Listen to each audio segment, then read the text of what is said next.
2 जुलाई 1995 रात के करीब 11:30 बजे सभी लोग काम से घर जा रहे थे। सभी सब्जी वाले हमेशा की तरह अपनी सब्जियां समेट के जाने की तैयारी कर रहे थे। 2 कांस्टेबल रोज की तरह दिल्ली की गलियों में पेट्रोलिंग कर रहे थे, लेकिन इस भीड़ भाड़ और शोर में उन्हें एक आवाज सुनाई देती है, होटल में आग लग गई है, आग लग गई है। ये आवाज सुनते ही सबकी नजर इंक्लूडिंग 2 कांस्टेबल उस होटल की तरफ गई। होटल में से बड़ी बड़ी आग की लपेटें उछल रही थी। पूरा आसमान उसमें से निकले धुएं से ढक चुका था। अब ये आग बाकी की कोई जगह नुकसान न पहुंचाए, इसलिए 2 कांस्टेबल तुरंत उस होटल में भाग के जाते हैं और वहां जाते ही उन्होंने जो देखा वहां उनके होश उड़ जाते हैं। नमस्कार दोस्तों, मैं हूं डॉक्टर राज कालरा और आज का वीडियो बेस्ड है दिल्ली में हुई दिल दहला देने वाला केस तंदूर कांड पर, जिसे कोर्ट तक ने रेयरेस्ट ऑफ रेयर का टैग दे दिया। So let's start our video. Tandoor कांड ऑफ दिल्ली। नैना साहनी का जन्म एक मिडिल क्लास फैमिली में हुआ था। उसके पिता एक स्टोर कीपर थे। पैसों की कमी हमेशा उन्हें सताती रहती थी, पर नैना होनहार स्टूडेंट थी। उसे पढ़ाई में काफी दिलचस्पी थी, हमेशा स्कूल में टॉप करती थी। इसलिए कभी भी पैसा नैना के पढ़ाई के बीच में नहीं आया और ना ही नैना के घर वालों ने उसे पढ़ाई करने से रोका। नैना को पहले से ही पॉलिटिक्स में काफी इंटरेस्ट था, इसलिए उसने अपनी आगे की पढ़ाई दिल्ली यूनिवर्सिटी से पॉलिटिकल साइंस में की। उसका पॉलिटिक्स के प्रति लगाव देख के उसे national students union of India में ऑल इंडिया गर्ल्स कन्वेनर यानी ऑर्गेनाइजर के पद पे सेलेक्ट किया गया। एक दिन ऐसे ही नैना और उसके दोस्त श्यामा प्रसाद मुखर्जी कॉलेज में चाय की चुस्कियां लगा रहे थे। तभी उसी में से एक दोस्त से नैना ने ये कहा कि उसे कोई भी पार्टनर कभी नहीं मिलेगा और अगर मिला भी तो वो कभी भी उसका सुन के नहीं लेगी। इस बात ने नैना को गहरी सोच में डाल दिया था। नतीजा, उसने पॉलिटिक्स को साइड में रखा और अपने पैशन को फॉलो करने का सोचा। उसे बचपन से ही पायलट बनना था, तो उसने उसकी पढ़ाई शुरू कर दी। पर कहते हैं ना, पॉलिटिक्स हमें हंटर बना देती है and once you taste the blood you can not stay away. यानी अगर एक बार भी आपको पॉलिटिक्स का चस्का लग गया तो ना चाहते हुए भी आपके कदम फिर से उसी दिशा में जाएंगे, और नैना के साथ भी ऐसा ही हुआ। नैना ने फिर से पॉलिटिक्स ज्वाइन किया और 1989 में वो दिल्ली यूथ कांग्रेस के गर्ल्स विंग्स की जनरल सेक्रेटरी बन गई। इस विंग में काम करते हुए नैना की मुलाकात सुशील शर्मा से हुई। सुशील शर्मा भी नैना की तरह एक मिडिल क्लास फैमिली से ही बिलोंग करता था। सुशील के घर के हालात कुछ खास नहीं थे, पर घर के इस हालात ने सुशील के सपनों को कभी भी टूटने नहीं दिया। सुशील का बस एक ही एम था, उसे अपने लाइफ में सक्सेसफुल इंसान बनना है, एक अच्छी जिंदगी जीनी है।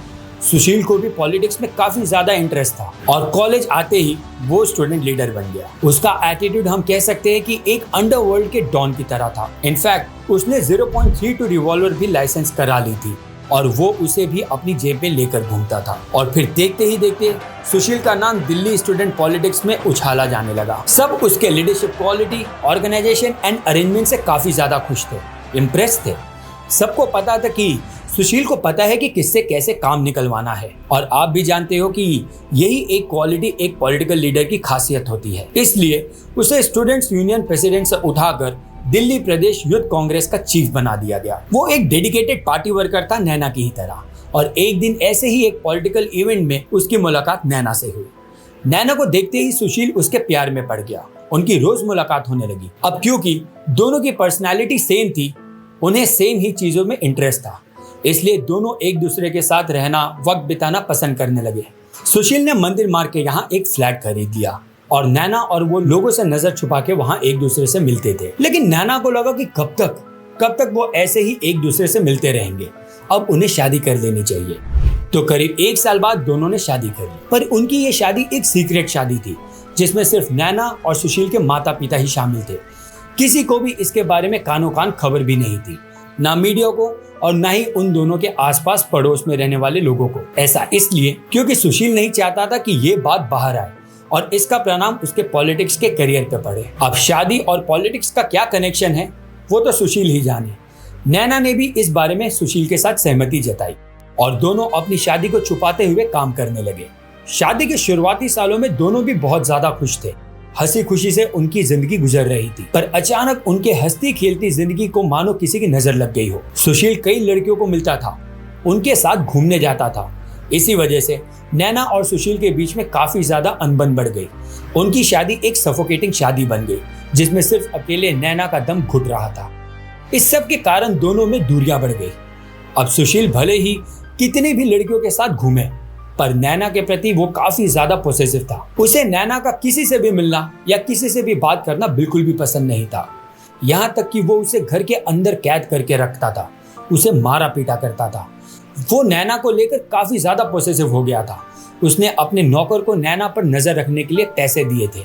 ऐसा करते करते उनकी शादी को 2 साल बीत गए, लेकिन अभी भी सुशील दोनों की शादी को अनाउंस करने के लिए तैयार नहीं था। पर अब नैना का पेशेंस खत्म हो रहा था। 2 साल घर पे बैठे बैठे किसी से भी ना मिले नैना अकेली पड़ गई थी और वो चाहती थी कि सुशील जल्द से जल्द उनके शादी को अनाउंस कर दे मीडिया में। नैना सुशील को प्रेशर करने लगी, लेकिन सुशील ने नैना की एक ना सुनी। इस सब का असर नैना के दिमाग पर हो रहा था। वो धीरे धीरे डिप्रेशन में जा रही थी और तभी नैना को अंधेरे में एक रोशनी की किरण दिखाई दी। उसकी मुलाकात फिर एक बार उसके पुराने दोस्त मतलूब करीम से हुई। वो दोनों एक दूसरे से घंटों तक बातें किया करने लगे। नैना उसे अपने और सुशील के बीच में चल रही दूरियों की खबर मतलूब को देती थी। मतलूब उसकी बातें सुन के उसे सहारा देता था। पर बहुत ही जल्द मतलूब और नैना की बातचीत के बारे में सुशील को पता चला और उसे पता चला कि वो दोनों एक दूसरे से घंटे तक बातें किया करते हैं। अब जैसा कि मैंने पहले कहा कि सुशील पहले से ही काफी पॉजिटिव था और जैसे ही उसे मतलूब के बारे में पता चला वो बहुत ही ज्यादा गुस्सा हो गया। और इस समय उसका गुस्सा होना जायज भी था, क्योंकि मतलूब कोई और नहीं बल्कि नैना का पहला बॉयफ्रेंड। लेकिन कास्ट अलग होने की वजह से दोनों एक दूसरे से अलग हो गए। सुशील ने स्ट्रिक्टली नैना को मतलूब से दूर रहने के लिए और बातचीत करने की चेतावनी दी, लेकिन इसके बावजूद भी नैना मतलूब से बात करती रही। उसका मतलूब से बातचीत करने का मकसद सिर्फ इतना ही था कि उसे कैसे भी करके सुशील के साथ की हुई शादी से दूर जाना था। वो ऑस्ट्रेलिया जाके खुद का एक बिजनेस शुरू करना चाहती थी और इसमें वो मतलूब की मदद चाहती थी और सिर्फ इसी सिलसिले में दोनों एक दूसरे से बात किया करते थे। सुशील अपने इवेंट से जल्दी घर आ गया। उसने देखा कि नैना धीमी आवाज में किसी से फोन पर बात कर रही है। जैसे ही नैना को सुशील की आने की आहट सुनाई दी, उसने घबराकर फोन रख दिया और अपने कमरे में चली गई। सुशील ने फोन उठाया और रिडायल का बटन दबाया। सामने से एक आदमी की आवाज आई और वो आवाज किसी और की नहीं बल्कि मतलूब की थी। मतलूब की आवाज सुनकर सुशील पर खून सवार हो गया। वो अपने कमरे में गया और दोनों के बीच में बहुत बड़ा झगड़ा हो गया और गुस्से में आकर सुशील ने अपनी बंदूक उठाई और सीधे नैना पर 3 गोलियां चलाई। उसमें से एक गोली सीधे नैना के सर पे जाके लगी, एक गर्दन में लगी और एक मिस होकर एसी में फंस गई और नैना की जगह पर ही मौत हो गई। घर पे सब जगह खून ही खून था। सुशील के कपड़े खून से रंग गए थे। उसने नैना की लाश को एक चादर में बांधकर गाड़ी की डिक्की में रख दी। उसका पहला प्लान था यमुना नदी में लाश को फेंक देना और वो पानी के साथ बह जाए और किसी के हाथ ना लगे। लेकिन क्योंकि वहाँ कई सारे लोग थे और वो उस समय दिल्ली की जानी मानी हस्ती था, तो लोग उसे पहचानते, इस डर से वो वहाँ से निकल गया और फिर सीधा अपनी गाड़ी को लेकर अपने होटल बगिया रेस्टोरेंट में ले गया। सुशील ने वहां काम कर रहे मैनेजर और उसके दोस्त केशव को रेस्टोरेंट बंद करने का इशारा दिया। इस पल तक केशव समझ चुका था कि कुछ तो गलत हुआ है और इस वक्त सुशील से कोई भी सवाल करना मौत को दावत देना जैसा होगा। इसलिए उसने अपना रेस्टोरेंट बंद कराया और भागते गाड़ी के पास पहुंचा। वहां जाते ही उसे पता चला कि सुशील ने नैना का खून किया है। दोनों ने एक प्लान बनाया। उन्होंने सोचा कि नैना की बॉडी को तंदूर में जला देते हैं, किसी को पता नहीं चलेगा। प्लान के मुताबिक केशव दरवाजे पर खड़ा होकर लोगों पर नजर दे रहा था और सुशील बॉडी को तंदूर में डाल रहा था, लेकिन बॉडी तंदूर में फिट ही नहीं हो रही थी। इसलिए बिना कुछ सोचे सुशील ने बॉडी के टुकड़े किए और उसको तंदूर में फेंक दिया। पर सुशील चाहता था कि लाश जल्द से जल्द जल जाए, इसलिए उन दोनों ने बटर और घी डाल के लाश जलाने की कोशिश की। पर फिर भी कुछ काम नहीं हुआ तो उसने तुरंत तंदूर में पेपर डालना शुरू कर दिया और तंदूर में पेपर डालना उनकी सबसे बड़ी गलती थी।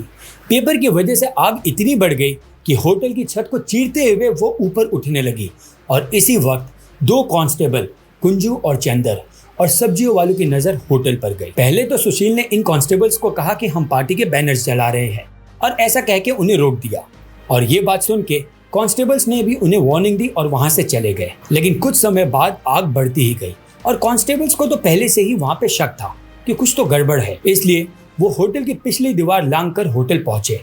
वहां जैसे ही तंदूर के पास पहुंचे उसने वहां खड़े केशव को देखा। केशव ने भी पूरे कॉन्फिडेंस के साथ वही झूठ कहा जैसा सुशील ने कहा था। उसने कहा कि हम पार्टी के पेपर्स जला रहे हैं। लेकिन उस वक्त तक कांस्टेबल को मांस जलने की खुशबू आ रही थी।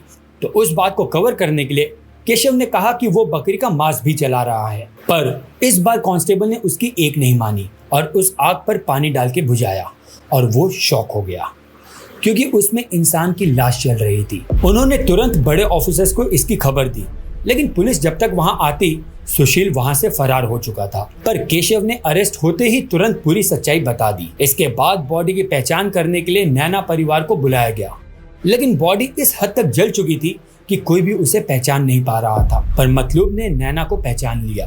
फिर बॉडी पोस्टमार्टम में गई। आप मानोगे नहीं, एक बॉडी का 2 बार पोस्टमार्टम किया गया। पहले रिपोर्ट में तो ये सामने आया कि मौत जलने से हुई है और दूसरे में ये पता चला कि मौत का कारण है सर में लगी गोली। पुलिस सुशील को खोज रही थी, पर आखिरकार इंसिडेंट्स के 9 दिन बाद सुशील ने बेंगलोर में अपने आप को सरेंडर कर दिया। पर सरेंडर करने के बाद सुशील मानने को तैयार ही नहीं था कि उसने खून किया है।